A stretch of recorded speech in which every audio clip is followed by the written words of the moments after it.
Votre jardinerie Calencotte vous présente les bons conseils de Roland. On pense souvent que sans le plein soleil, rien ne pousse. C'est pas tout à fait vrai.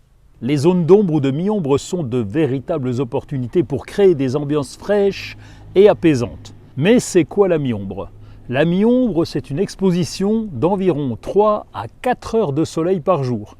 Mais pas n'importe quand. On parle soit du soleil du matin qui est le plus doux ou celui de la fin de journée qui lui commence à décliner. Cette exposition particulière, eh bien, c'est le paradis pour les plantes qui redoutent les brûlures des rayons du soleil. Il y en a pas mal de ces plantes dites d'ombre, mais en voilà 3 peut-être les plus faciles, en tout cas les plus courantes. On commence avec les hostas qui sont originaires d'Asie. C'est une plante qui est la reine des feuillages. Du bleu acier au vert acide, elle structure les massifs. Mais pas seulement avec le feuillage, car sa hampe florale est de toute beauté avec de grandes clochettes qui dansent au vent. Elles sont blanches ou bleues.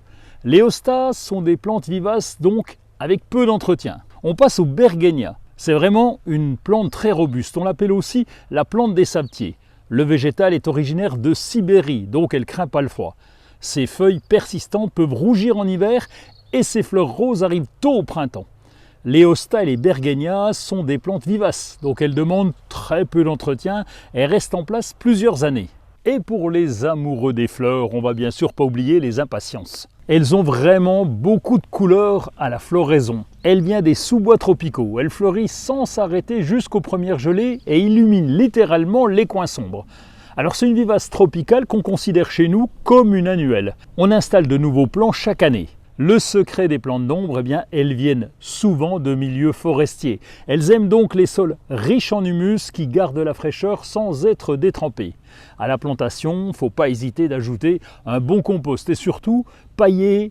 Le paillage garde l'humidité et nourrit la terre en se décomposant, un peu comme dans une forêt.